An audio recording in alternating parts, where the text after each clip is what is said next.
We are. We are. We are. We are. We are.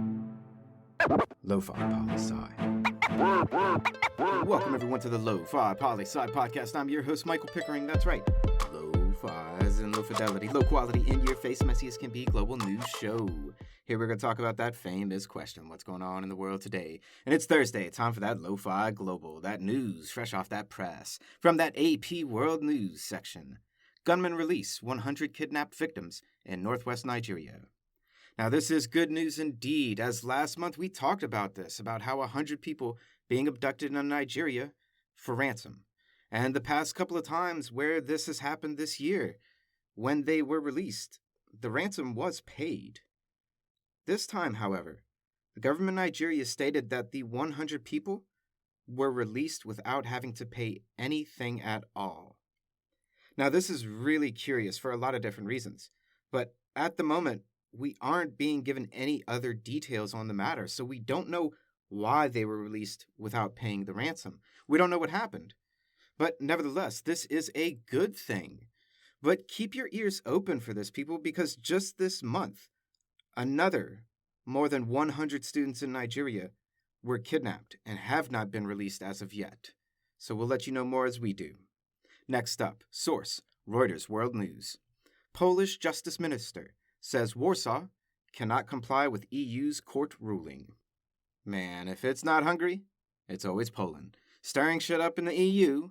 I mean, that's after you consider the UK and that little bitty thing called Brexit, of course. But we've been talking about Poland's government and how it's controlled by the Law and Justice Party, a right-wing party, making big change to the legal system in the country, and particularly in the removal and appointing of federal judges and Supreme Court judges. And now the European Court of Justice, the top EU court, has said, look, Poland, this shit is illegal. What you're doing? Knock it off. And they've been given an August 16th deadline to get rid of their new Supreme Court disciplinary chamber or face fines imposed by the EU itself. And now, the Justice Minister of Poland? Well, he says, nope, not happening. So in just over 3 weeks, people, 3 weeks, we're going to see a showdown between Poland and the European Union. Stay tuned for that one for sure. Now moving forward, because we never move on from anything. Source, NPR's live updates, the Tokyo Olympics. Olympians take a knee against racism under new policy allowing protest. The British women's soccer team, the Chilean team, the Swedish team, the U.S. team, the New Zealand team, as well as several referees across multiple matches on opening day of the Olympic Games, all took a knee at the beginning of their matches, signaling their willingness to fight racism and bring awareness to the world that more needs to be done. What more can we say other than we support this cause? I mean, check out the article. Check out some of the quotes of the players. See what they have to say. And our following story comes from the BBC Sports Africa section. Tokyo 2020, the referee making Olympic history. Sara is making Olympic history this year in multiple ways. She's going to be the first Muslim woman refereeing in the Olympics to wear a hijab. She's also going to be the first African and Arabic woman to referee 3 versus 3 basketball at the Olympics, a brand new sport these games. I mean, this is amazing. It's simply spectacular. And what more can we say here, other than we support this cause as well? Check out her story, people. And well wishes to you, Sara. And a last piece of news to send you on your way for the day, NPR's Shortwave section. How tall is Mount Everest? Hint, it changes. Oh, now this is a 14-minute short listen on the shortwave, and I bet you're already wondering, does the height of Mount Everest really change?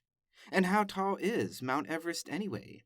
A 5 count to see if you can guess how tall Mount Everest is. And 5, 4, 3, 2, 1. And if you said 29,032 feet, you're absolutely correct. So how many miles tall is Mount Everest then? 5, 4, 3, 2, 1. The answer, about 5.5 miles high. Pretty gnarly, right? Now to the headline here. How much does that change a year? The height Does it go up? Does it go down? And if so, how much does it? Well, that one, I'll leave to you to figure it on out. Leave your comments or guesses below. And that's a brief snapshot of what's going on in the world today. Hey, do you have top 10 list ideas? Send them on in. Do you have good news to share? Share it with us. Always remember that Lofi Poli Sci is more than just me. It's the we that we be. Peace and well-being to all my human beings out there. Much love and always the best. Pickering, signing off.